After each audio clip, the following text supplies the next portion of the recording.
Hello, friends, and welcome to the Sutherland Report.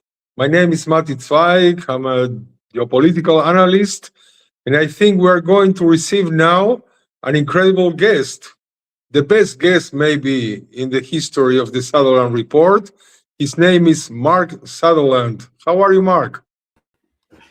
Matty, I'm just trying not to kill myself laughing because that was so brilliant. I am very well, and thank you for welcoming me to my own channel and being your guest, my friend. It's fantastic. So thank you. Well, today we are having a special interview.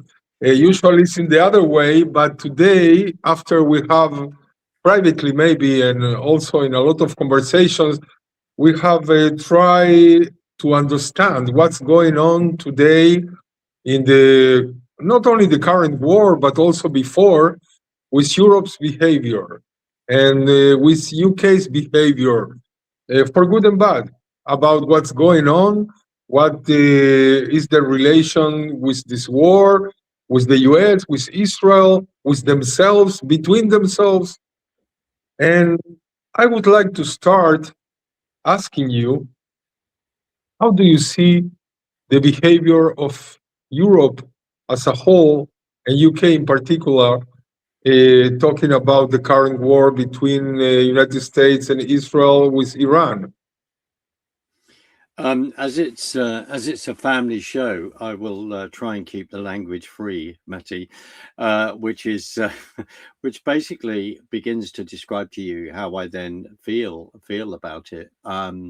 I could start off with the UK, but you've asked about Europe first. You know the issues that Europe is facing, and I think a number of things is that in the first Trump presidency, they despised Trump. They despised him. They didn't appreciate the fact that when he turned around and talked about he pulled out the Paris Agreement into all the climate change issues.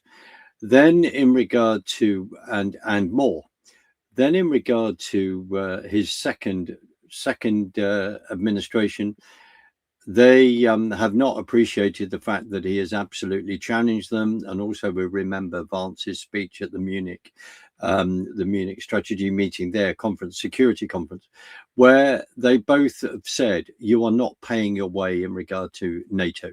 You're not paying your way in regard to that. And these are all related in regard to building up an atmosphere of how they view each other. Also, President Trump has been deeply frustrated over the fact that why hasn't any politician sat down with Putin to say this war needs to end? Why are we not having those discussions? There's a lot more to say on that from the UK point of view. That has also been frustrating for him. And so relationships have not been good at all. Plus, as you know, with the fact that he has then turned around and said, well, there's going to be all these tariffs. I'm not happy. This needs to be fair in regard to America. As I say, we're spending all this money on NATO, etc. Pull your weight. The tariffs, I need you to pull your weight. In regard to the tariffs, he has wanted to create a good tariff deal for the UK. So in that sense, that sets the mood. If you then go back and before we then get called conspiratorial, but we have to look at history. We know what happened in regard to the Iranian Revolution in 1979, the build up to that, the red-green axis in regard to the Marxists, in regard to the Islamists there, and Khomeini. Now let's just remind ourselves historically, Khomeini was before he then returned to Iran, because he left Iran, he was living in France for a minimum, I think, of 4 months in an apartment there. If you then read books by a very, very well-known writer called Bataillon. She wrote a book around about 2003-4, I believe, which I do have, which talks about the sort of the relationship between Arabism and Europe, and the book is called Dimitude. And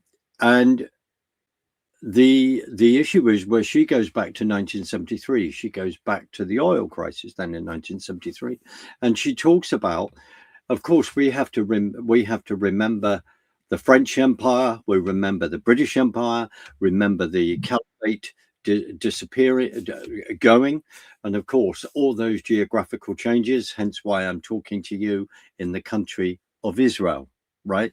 And all of that from then. And just to clarify, there have been Jewish people in the land there for thousands and thousands of years. So let's just clarify that before we get accused of colonialism and apartheid and all the other nonsense that is thrown. And the problem is, Matty, as you know, as you and I both know, when it comes to historical facts and trying to go through things, many people do not want to listen. But just quickly, in that book, she talked about that there was that in 1973, there was them working hard for Arab states, were then saying to the French, we are asking you to show our culture in a good light, right? I can't quote the page of the book, but it talks about that, and it goes into this whole thing of relationships between Arab states and Europe. And that is when it then became politically, began to really sort of immerse itself in its viewpoint, right? So you've got all that. And then when you talk about the UK, Matty, just then I'll let you jump in.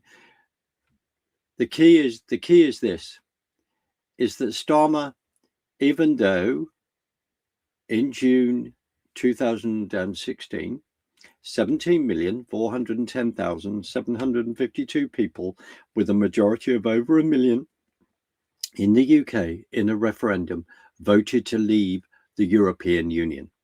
Mm-hmm. We need 6 hours to discuss all that and why, my friend. So we voted to leave. Starmer, who was elected in 2015, I think, into a seat in Holborn in central London, which is you know that. So he then under the Labour Party, I think Corbyn then was the lead, becoming the leader then, was the fact that he then was responsible for working at how to get us back into Europe. That is what he believes in. That is what this Labour government believe in. But the vast majority of people in this country don't believe in that. There's a majority under a referendum. So that has never been respected. So that is then beginning to lay the foundation. And if we then move into the attitude of the action that Israel and America have taken, if we then just bear that in mind, if we go back to the 7th of October 2023, it was a conservative government then. Rishi Sunak then was Prime Minister. That's another story. Flew out to meet Prime Minister Bibi Netanyahu to show solidarity in this.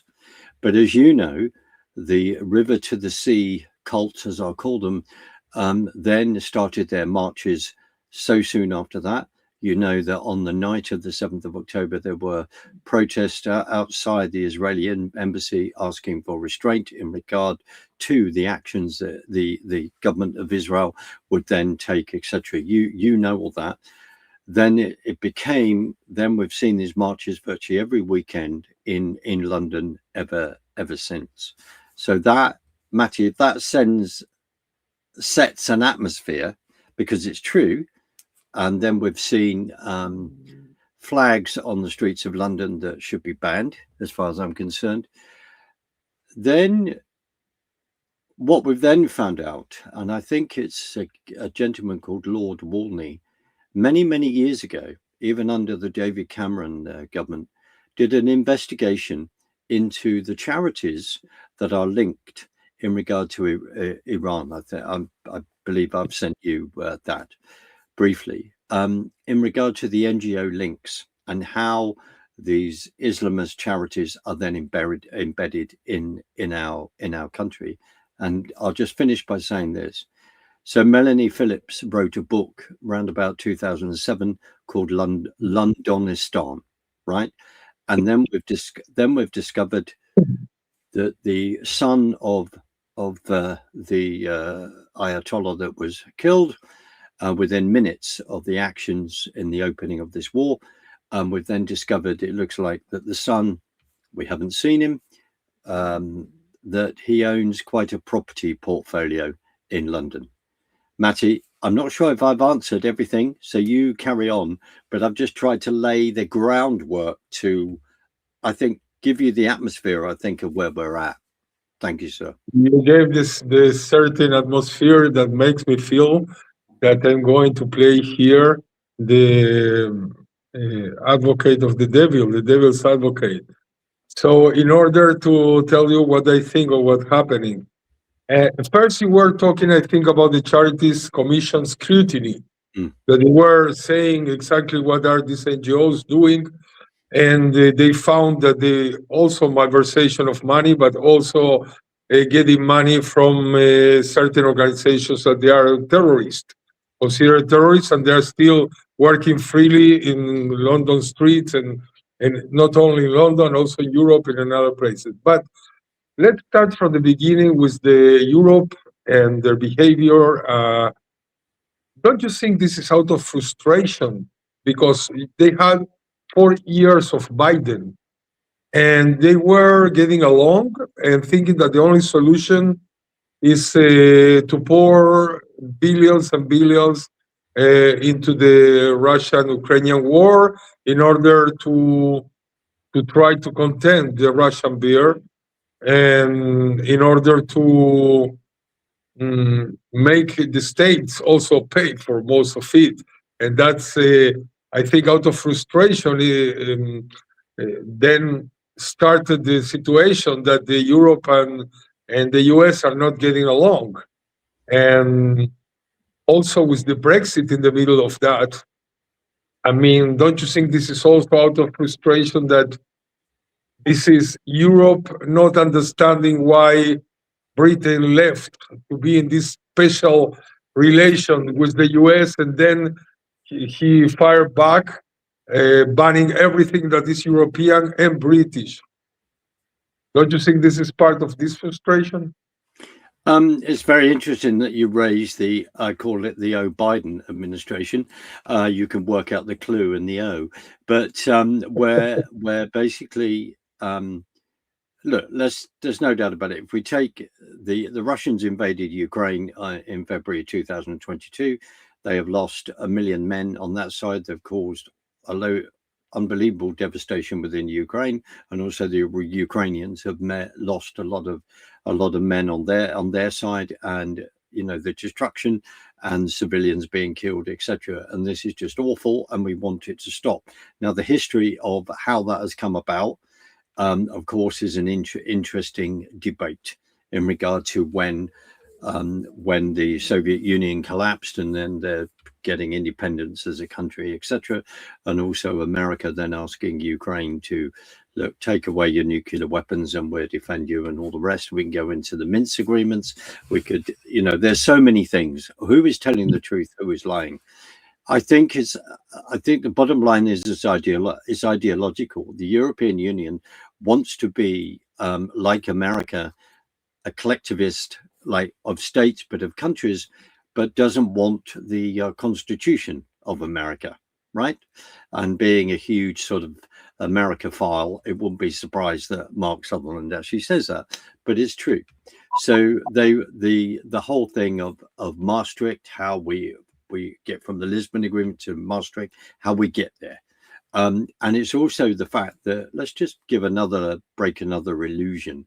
Within the European Parliament, people think that the members that they send to the European Parliament are actually able to suggest laws and suggest policy. They can't. So you've got 27 commissioners, I think it's 26 now as we left, who decide what the policies are for Europe. And that means that you've got one minister negotiating all the trade deals on behalf of all the countries of Europe. And that is why when the UK voted out, we wanted to be in charge of our own destiny. Now, there are, believe it or not, there have been one or two benefits that we have had. But we wanted to be in charge of that. And again, we voted to leave against if you go through Parliament, the Conservatives, no, we shouldn't. The Liberal Democrats, no, we shouldn't. The Labour Party, no, we shouldn't. The Welsh Nats, no, we shouldn't. The Scottish Nats, and and Uncle Tom Cobley and all the parties said, no, we shouldn't. And I remember turning around and saying, I feel as though I live in a communist state. Now, the ins and outs of how we got into Europe, how it was created, and also the amount of wars that have been in Europe historically is another 6-hour conversation. But I think what you are saying is it comes down to ideological. Now, Biden, before you and I, here's another conspiracy theorist. No, Biden was over being seen with his wife, his carer, inside the World Economic Forum meetings. And all of this that has been going on. And if you look at Biden's career, it's amazing that he can find the rest of the world. And if you look at his career and what he's been up to, is someone that I, on a personal level, would have never voted for whatsoever. It's a family show. But I think you are right, as in its relationships. It's how people then believe that people should have the freedom to live their lives. And in Europe, you want statist collectivism and ideology. And that is where it will then clash with what America traditionally stands for, even though I would say there is a huge socialist backlash that's going on in America. That's another story. So you basically say, no, sorry for interrupt you, but so basically you say we still don't have the United States of Europe. So don't get me inside there without a proper constitution. Well, they would turn around and say it's Maastricht, and within, I believe, if I've got my hopefully I've got my facts right with that, and within that there was also a proviso that you could actually then vote to leave and go through various processes to do that. But it's a bit like I think the Hotel California, you may give the impression that you can go out the front door and leave, but actually, no, that is not what we want to. And then we discover within our own country that our own civil servants who are then sitting down negotiating various deals for us to leave are people that don't actually believe in that. And to be frank with you, when Theresa May took over from David Cameron, she was a Remainer, and she turned around and said, well, we're all Brexiteers now. Really, love. I mean, we just question all of that. The whole of Parliament is then against a democratic decision by this country. But don't you think that the Brexit itself, I think this is the fact, created a gap between the economical needs of Britain, like about 18 billion loss in Europe or something like that, in all kind of things, and then to maybe reduce that gap. That immediately billions of euros start coming from, for instance, Russian oligarchs to the city. So maybe also Islamist charities came, and now you are paying the price of that for that. I think you raise a very, very important question. We had Russian oligarchs over here. Remember, everyone loved Abramovich when he used to own Chelsea, and then Russia invaded Ukraine. So they then got very annoyed with him, and then with other Russians. And dear Abramovich, being Jewish, is now living in the wonderful state of Israel. So I don't blame him whatsoever. There are a lot of mixed messages. And I think we've also had huge Chinese investment in the City of London in regard to buying apartments, etc. Before anyone says anything, I've actually been in some of them. So these are you're right. E.g., where is the money coming from? Where is the money flowing? And now, when you look at the various leaders of Islamism and where they've ended up, and that's why Melanie wrote a book, London Islam. That's why dear Douglas Murray has also talked about this. And basically what's happened is a bit like kicking the can down the road, where people have not dealt with this. So when we are seeing flags along the line of ISIS, Yeah. etc., on the streets of London, I'm sorry, I find this deeply I find this deeply offensive, and also, and you'll see a sign behind me, which is a march against anti-Semitism, which we then attended last September.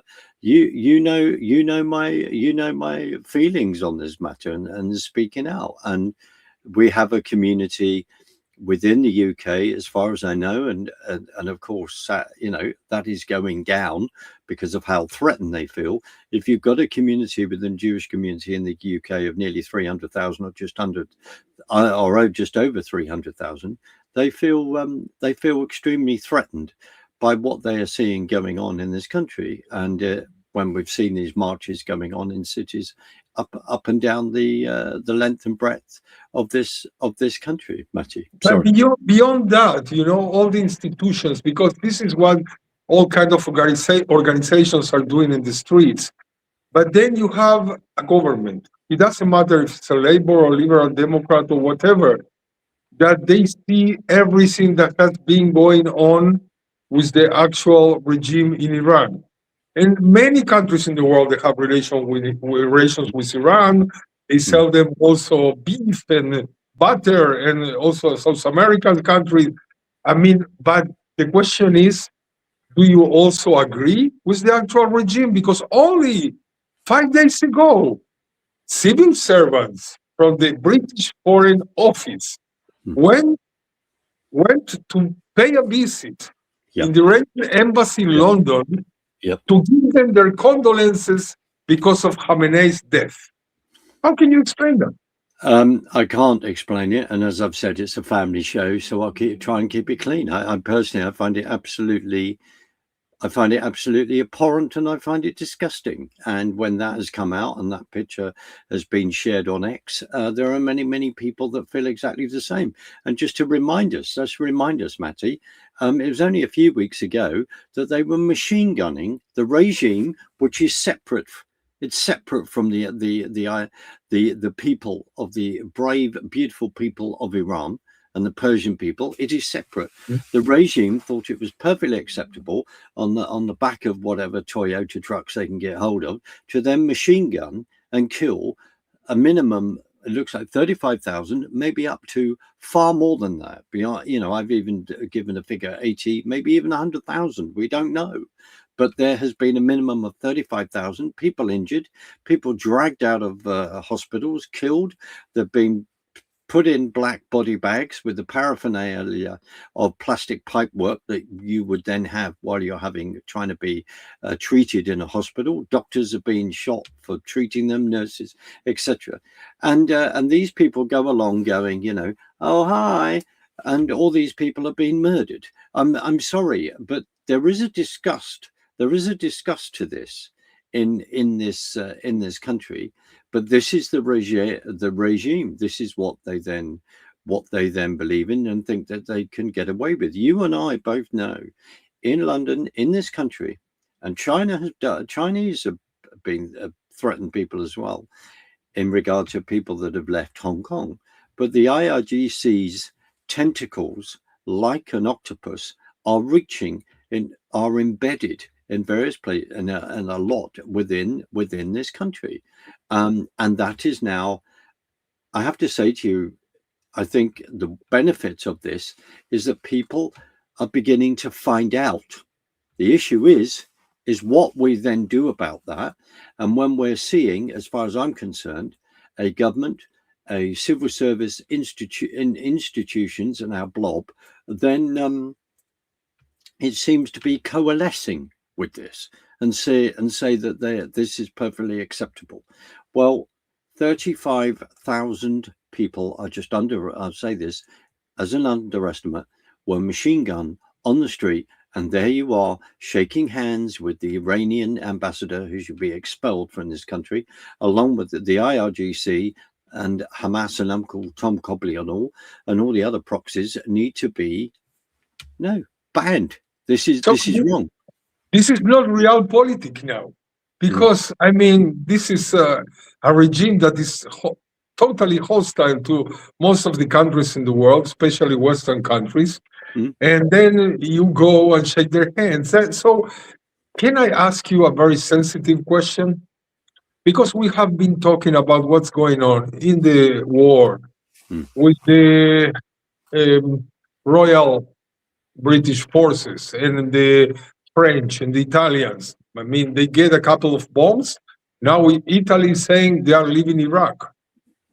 And France also is not very clear what they want to do, help or not, 2 weeks after this they started the war. And what about the British Army? Because I know, I mean, I've been in England studying from my MA, and then we were close in that area to the Royal Air Force. And I listened to many tales about that we are lacking this and we are lacking that. And this was 7 years ago.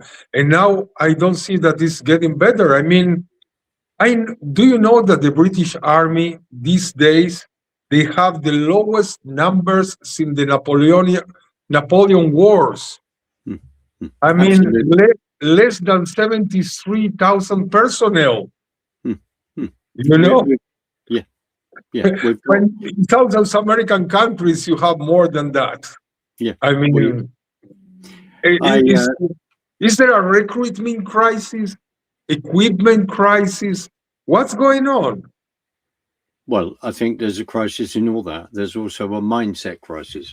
And maybe this also goes back to a European mindset. We have, just quickly go back and then answer the question fully. By 1992, we had entered the European Union in 1973. By 1992, there were all these edicts and paperwork coming down from the European Union. And just to clarify, I am no fan of the European Union. I love Europe.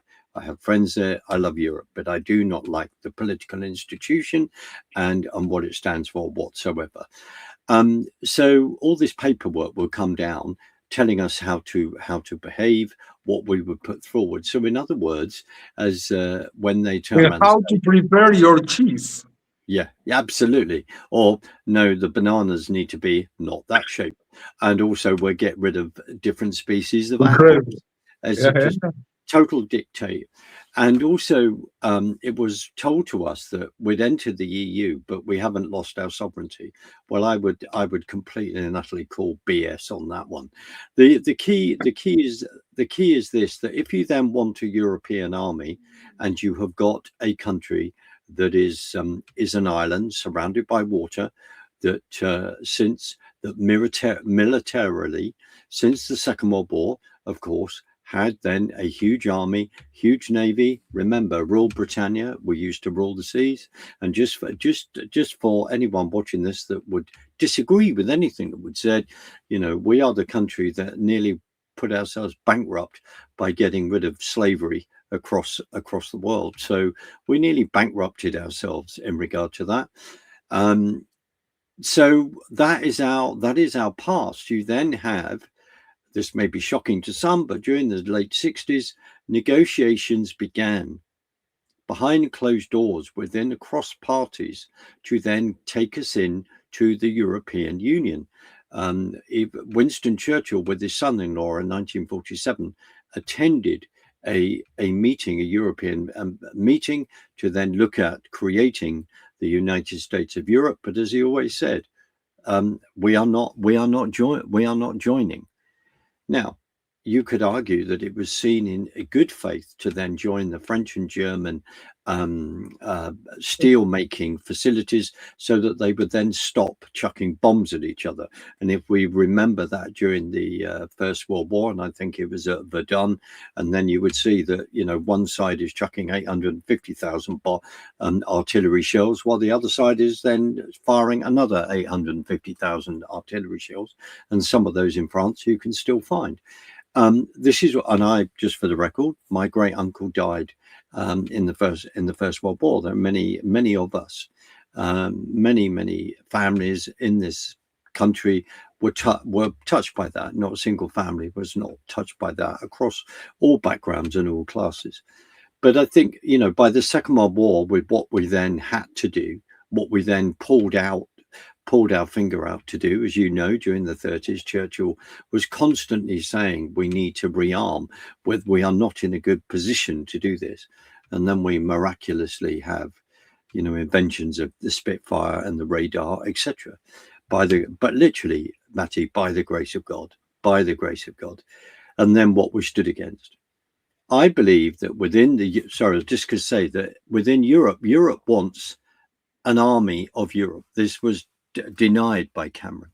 So this, you could argue, is all part of this and how you then integrate this. But just quickly, we've got more illegal immigrants that have alien invasion that has come into this country. We're virtually seeing the same amount in hotels, etc., houses, whatever, up and down this country, that is the same amount as the British Army. And which is an interesting thought there, which is rather concerning in the fact that we have got a government plus the previous government that did not handle or deal with this issue one iota. We have an open border policy like the Americans did under Biden.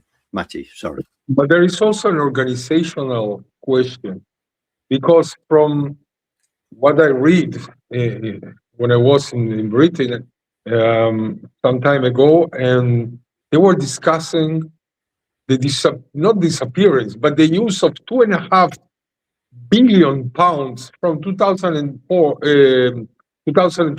and 2025 only for traveling and hotel accommodations for officers. When you know there is a lack of equipment in many places, they have no enough things to protect themselves in Iraq, in Syria, and in other bases. This is strange, and maybe this is the root of all the things. I know that there are thousands of people trying to apply to be part of the forces from the Commonwealth. And many of them, they say, they feel there is a recruitment backlog because they are not receiving them. So something is about policy here in organization, not only about thinking in investment or something. Well, the other big issue, let's upset even more people in regard to the whole thing of DEI, and then an edict goes out in the last week. I think they were discussing it over the fact that we need to be sensitive and allow soldiers to wear makeup and have their hair long and all this. I mean, we've had all.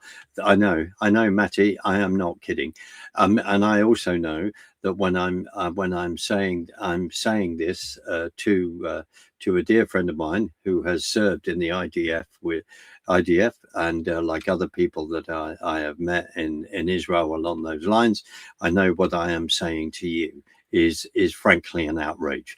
This we have seen this, you know, all these same similar stories where under the Biden regime, you know, you're asking American soldiers to wear high heel shoes and all this kind of thing. I mean, I've never, you know, it's, as I say, it's a family show. This is an outrage. So these attitudes have then come in to the military as well. Now, I know that various ex-members of the forces have constantly turned around and said, we don't have the equipment, we don't have the men, we're not, you know, it's the training, we are not in a good shape whatsoever, and we are not, which is why there is the concern. Now, it isn't just a Labour government. The Conservatives made cuts. We have to remind ourselves, even under David Cameron, asking Theresa May to make cuts in the police force as well. But also across the board, you know, standards, in my own personal opinion, are dropping through the floor. And also let's put another thing in this regard.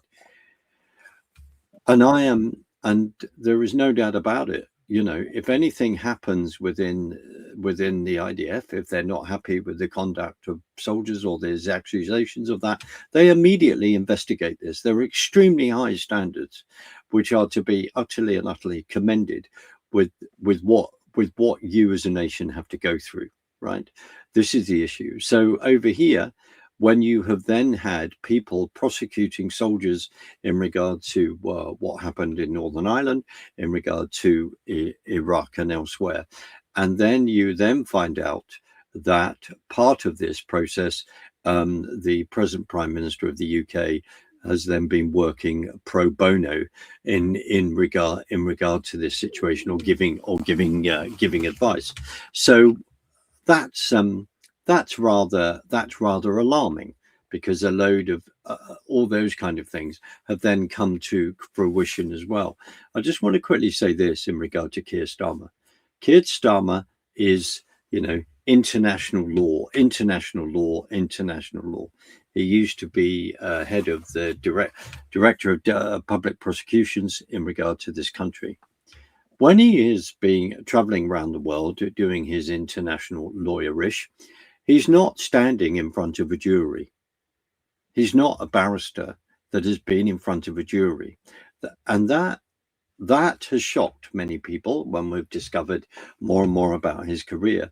So when you are then in front of a jury, you would have thought that you would have been a good orator. You could then read the room.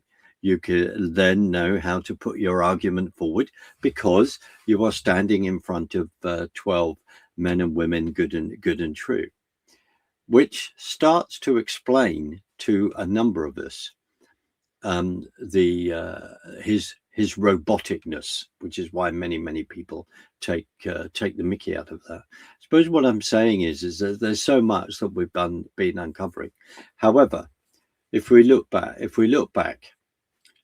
on the 7th of October 2023, you then had, I think, tell me if I'm wrong, you then had something like a minimum 125% call up, maybe even 150% call up. You had so many people, so many soldiers, men and women returning back to Israel that were outside, returning, saying, right, here we are. And that raises this whole thing of the parallel. I know we're slightly going off the question, but I just want to say this. You have the mental fortitude that I do not see, sadly, over here. And I know I can fully appreciate it's tough, especially when the amount of times at the moment Israelis are in and out of shelters, and I'm watching footage, asking if people are all right. A number of friends, which I do find emotional, because this is not a computer game. This is real life, affecting people's real lives. But I wanted to tell you something, because we are talking about Israel and the parallels. There is no parallel, of course, but I must tell you that I was also so amazed with the history of Britain when I was there, and the resilience they have to continue as a people, for good and bad, to conquer other places and to continue developing the country. And now you have this culture of cancellation that many people, in cooperation with a lot of illegal immigrants, as you say, they are very glad to cancel all the values and the traditions. In Israel, we have traditions from thousands of years, but we were creating new traditions because this is a very modern country, only 77 years. And I wanted to tell you something that is connected also with the organization, the internal organization of the society, because to strengthen the army is very important, but also to strengthen the right values and the solidarity between people inside your society.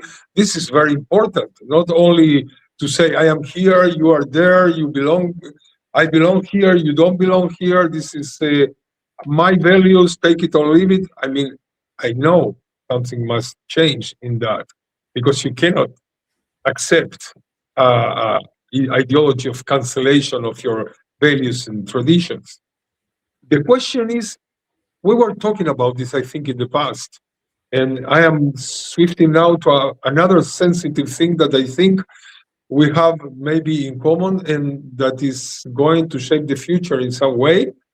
It's in Israel we have all religious laws. The Jewish religious law for all the judiciary statements, and also the Christian laws and also the Sharia laws. We have Sharia courts in Nazareth, in Lud, in Beersheba, in a lot of places where you have minorities in the north, in the Galilee.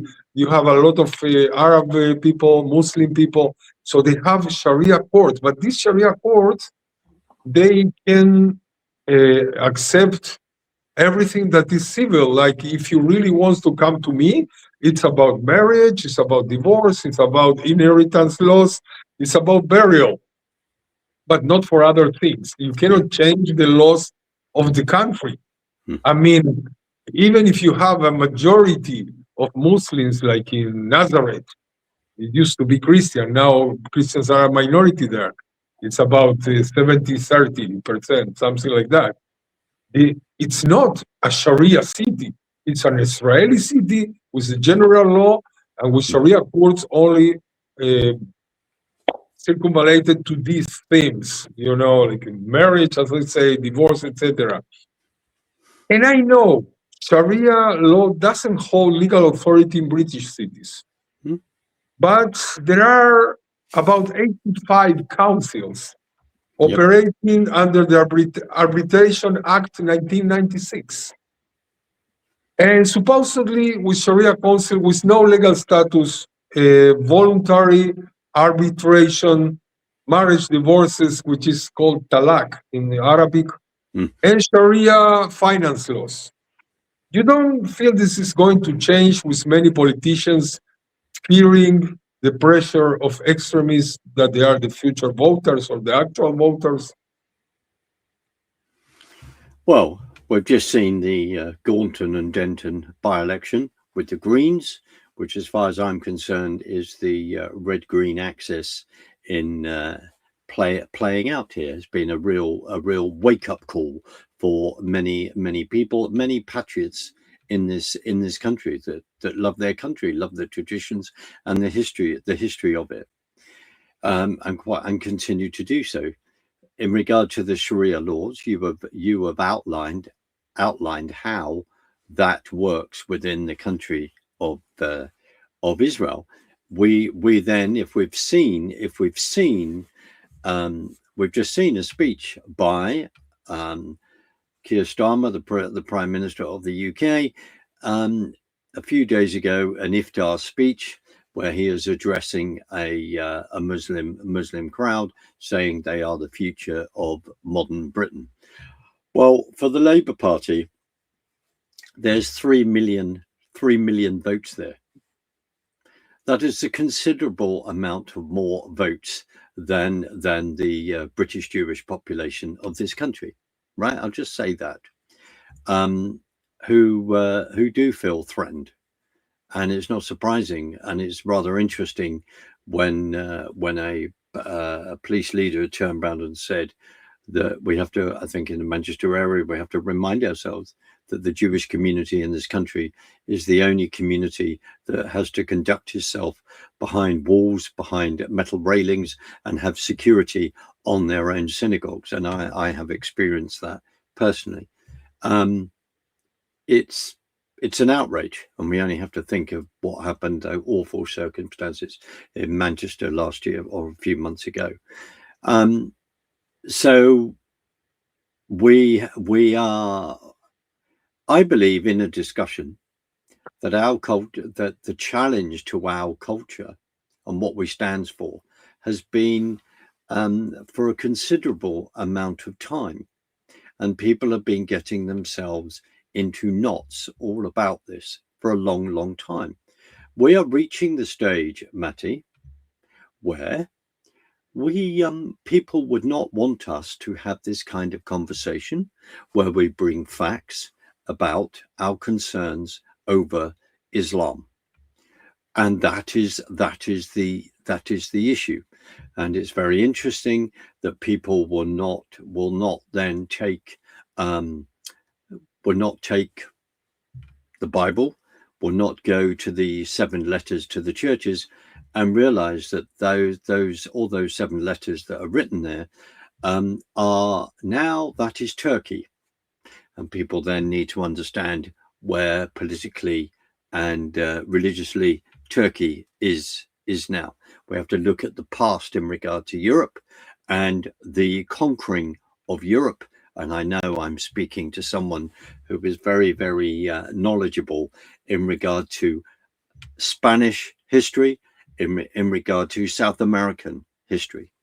But if you then, it's rather interesting, we then take Spain and we then look at the conquest all the way up to northern Spain. Then the Islamic armies are then pushed out.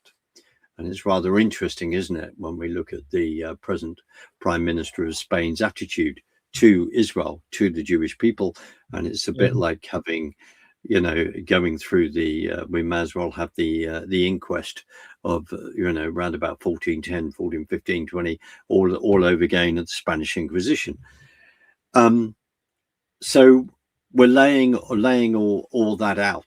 And this whole thing of pushing, having a discussion, because people are, what is, multiculturalism, the awful events that then happening, whether someone bombs something or etc., and turning around and then going, unity is our strength and all the rest, and we won't look back in anger. But we're not addressing the elephant in the room, because people are not discussing the fact that if you have certain beliefs of an extreme, then you are then going to conduct yourselves in a particular way.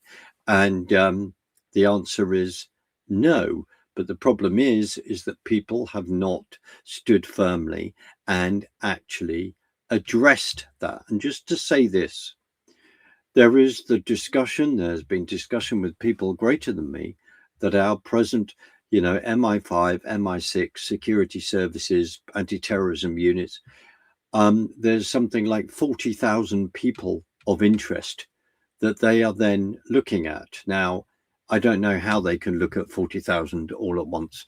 I know that we have as many cameras as the China do under the CCP communist regime within China. We have the equivalent of the amount of cameras there. That is then the concern of that. Then we have the contents. That's what you are talking about, and we have the values. And this leads me to this last question, if you permit me, a couple of minutes more, because we are talking about countries that is not only Great Britain, also Europe. They are democratic countries, and then you say, what it is what it is. Or we have also a package of values based on tradition in those countries. And how do you think should be the role of values and faith for the future? Where would you put the accent in this? Mental health and community, faith positive approach, youth engagement. What is going to change to go back to basic values that they are not only related to the word democracy, but to the world values, family values, Judeo-Christian traditions, etc.? The bottom line is, and I don't apologize for this next statement, because as a Christian, my faith, I don't apologize for this.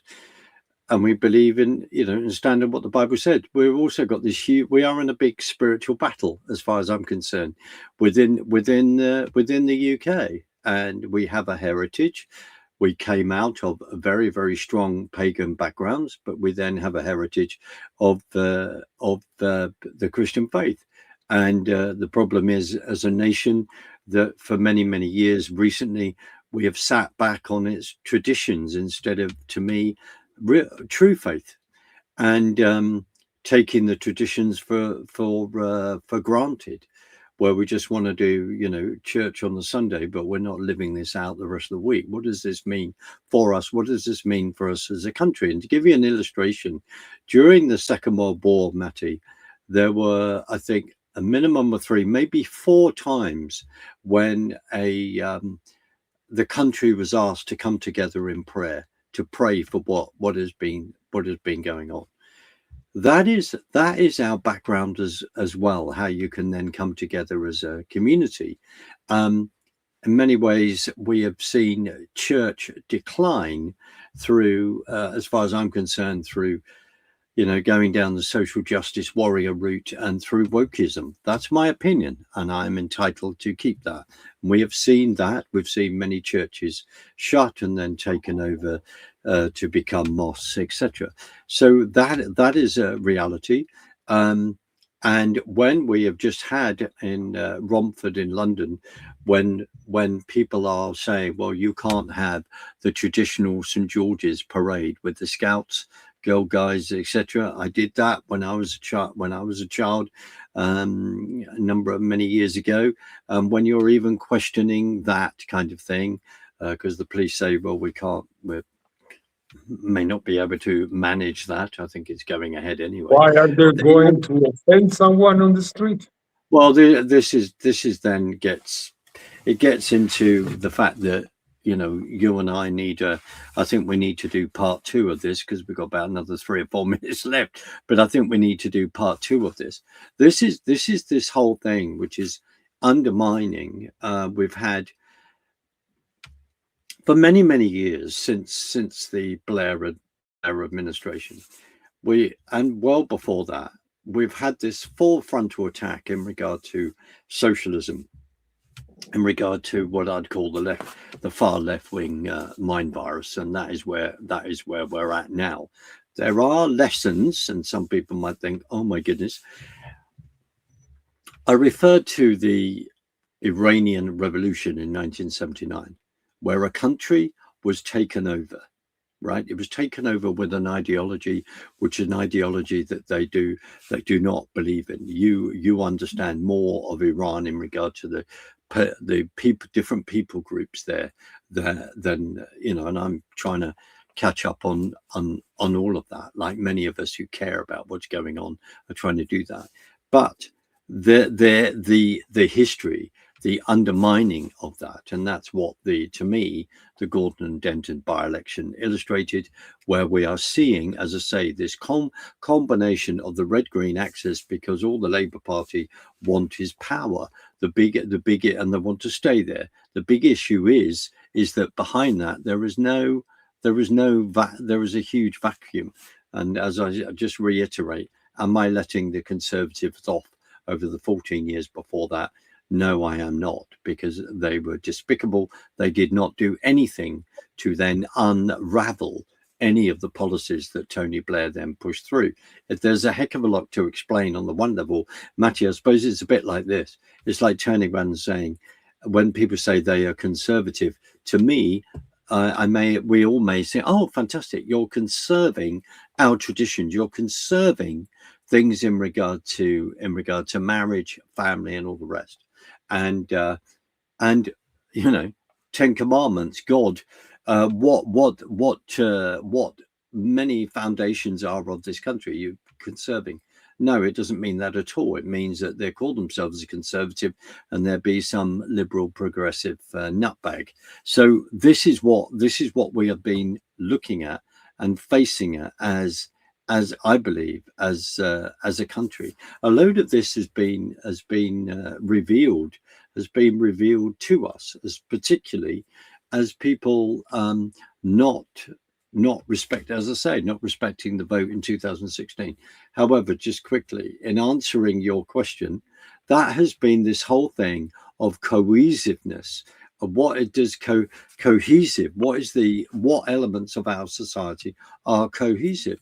And when the history, the traditions of this country have been attacked for so long and deliberately to undermine that, then you are not in a or strong... maybe together with tolerant beliefs like Hinduism, maybe. Yeah. So you are then seeing that attack on so many different levels, and in many ways, many people have not been awake to that. And Matty, I will say this, is that there are a number of things that I admire about Israel, and I know it has, you know, one of the wonders is the fact that you will have huge discussions about politics. You'll have huge disagreements over that. But when the 7th of October happened, I know we've had all the Kaplan marches and all the rest, and then there was huge rows over the changes in the judiciary, whether that should happen or not. That you and I need, you know, another 6-hour discussion. But you came together, and the reason why you came together is because you knew that this was an existential threat on the existence of Israel.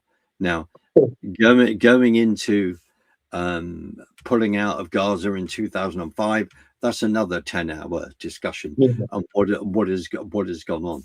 But the fact what you are telling me now, we should have a chapter 2 because we are talking for 57 minutes. I will. So yeah. I would like to thank you very much for all this. You have been a wonderful interview, and because you are now in the framework of Sutherland report, which is one of the best in the UK. So thank you very much. Matty, thank you for your kind words. It's been so wonderful to be your guest and spend this time with you on my channel. So I really appreciate that. I'll play us out, and you can say goodbye to me on the other side. All right, my friend. Thank you. Thank you very much.